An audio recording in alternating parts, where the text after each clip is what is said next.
1 million years ago, life for early humans was a daily struggle. A battle not against boredom or routine as we know it today, but against hunger, cold, and the terrifying threat of being hunted by animals far stronger and faster than them. And if you try to imagine this world, you must forget the safety and comfort of modern life. There were no houses with locked doors, no farms with ready food, no hospitals to heal wounds, no weapons powerful enough to kill with one shot. Instead, humans had only their hands, their eyes, their fear, and slowly, their growing intelligence. The forests and plains were filled with danger. The roars of lions echoed in the distance. The cries of strange birds cut through the air. Insects buzzed and bit constantly. Rivers were full of crocodiles waiting silently under the water. And in the grasslands, saber-tooth cats crouched low, ready to leap on anything that moved. And in this brutal world, the earliest humans tried to survive, waking each morning not knowing if they would live to see the night, feeling hunger as a sharp pain in the stomach, and fear as a constant shadow. Children cried from thirst. Parents searched desperately for berries or roots, and every sound from the forest could mean either food or death.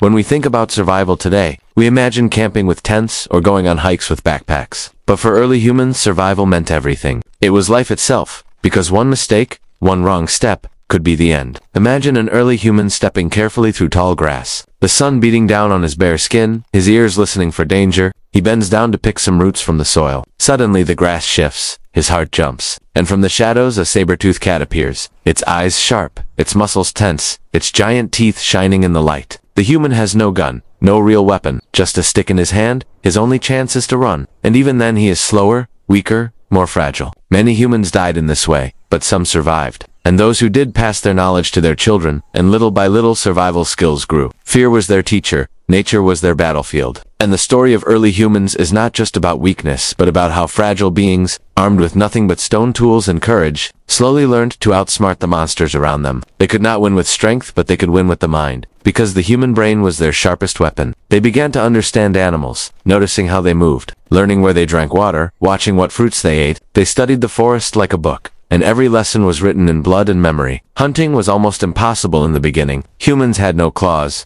no fangs, and no speed. But slowly they invented sharper stones, then tied them to sticks to make spears. They learned to throw stones from a distance, and most importantly, they learned to work together. A single human alone was prey, but 10 humans together, shouting, throwing, waving fire, could scare even a lion. So community became their shield. Groups gave protection, and families turned into tribes, and tribes turned into survival machines. Moving together, watching each other's backs, raising children as a unit, this togetherness made them strong. Shelter was another endless problem. Caves were useful but not always safe. Many were already home to bears or lions, and entering the wrong cave could mean certain death. Yet humans had little choice. They needed cover from the rain, protection from the wind, and a place to hide during the dark nights when predators prowled the land. So some risked caves, while others built simple shelters of sticks, branches, and leaves. Fragile huts that offered little protection but at least gave some comfort. But the greatest turning point came with fire. And no discovery in human history changed life as much as the moment they learned to capture flames. Maybe it came from lightning striking a tree, maybe from sparks caused by rubbing stones. But once they had fire, everything changed. Imagine a cold night without it. Humans huddled together in fear. The cries of hyenas echoing in the distance. Children shivering, adults awake, listening, ready to run. Then imagine the first time a fire was lit. The warmth spreading into their skin, the light pushing back the darkness, the smoke curling into the night sky,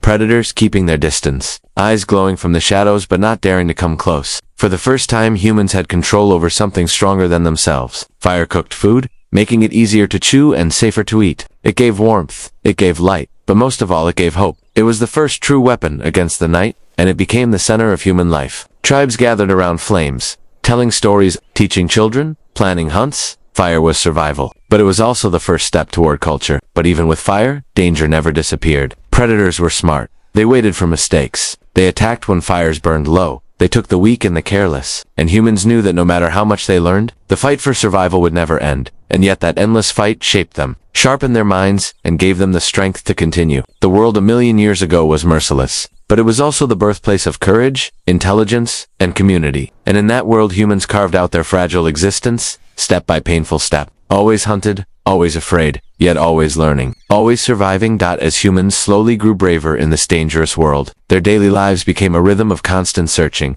constant moving, and constant fear, because food was never guaranteed. One day they might find a tree full of fruits. Another day they might walk for hours with nothing. and hunger was a pain they learned to live with, their stomachs twisting while their eyes scanned the ground for roots, berries, or anything that could be eaten. Sometimes they followed the tracks of animals not to hunt them but to steal the leftovers from a predator's kill. Picture this scene. A group of early humans waiting silently in the tall grass, watching as a saber-tooth cat drags down a deer. The humans dare not fight it. They would be slaughtered in seconds. But they are patient. They wait until the predator has eaten its fill and left. Then they rush forward, cutting pieces of meat with sharp stones, eating quickly before hyenas or vultures arrive. This scavenging was risky, but it was one of the ways humans survived when they had little strength of their own. And slowly, step by step, they turned from scavengers into hunters. Teamwork became their greatest strategy. Because alone, a human was weak, but together they could surround prey, shout, wave sticks, throw rocks, and scare even large animals. Imagine 10 humans moving as one, some driving a wild boar into a trap while others waited with sharpened spears.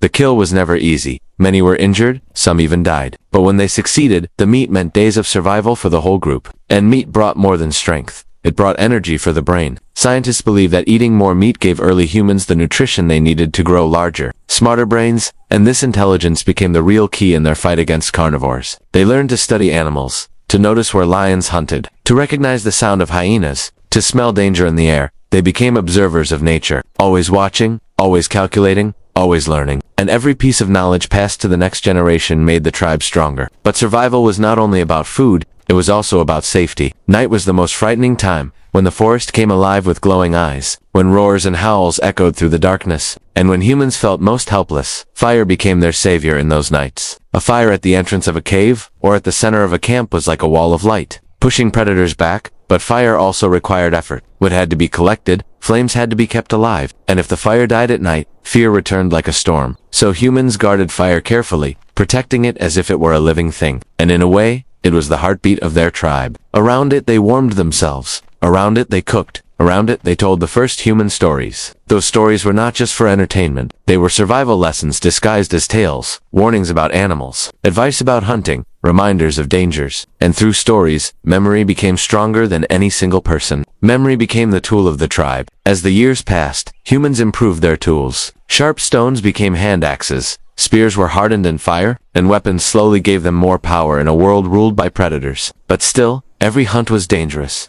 and every journey could end in death. Picture a group moving near a river to drink. They bend down, thirsty and tired, and suddenly the water erupts as a massive crocodile lunges forward, teeth snapping shut. One human is dragged beneath the surface, the water turning red as the others scream and run. Scenes like this were common. Survival was not certain. It was a fragile thread, easily broken. But fear never stopped humans. It pushed them to become smarter. It forced them to look for better shelters, to climb trees, to choose caves carefully, and to stay together. The world around them was brutal, but it was also a teacher. Every loss, every tragedy, every scar left behind a lesson, and humans carried those lessons forward, slowly shaping themselves into survivors unlike any other creature on Earth. Lions remained strong, saber-tooth cats remained deadly, crocodiles remained patient killers, but humans were becoming something different. Not the fastest, not the strongest, but the cleverest, and cleverness was a weapon. Not the strongest, but the cleverest, and cleverness was a weapon.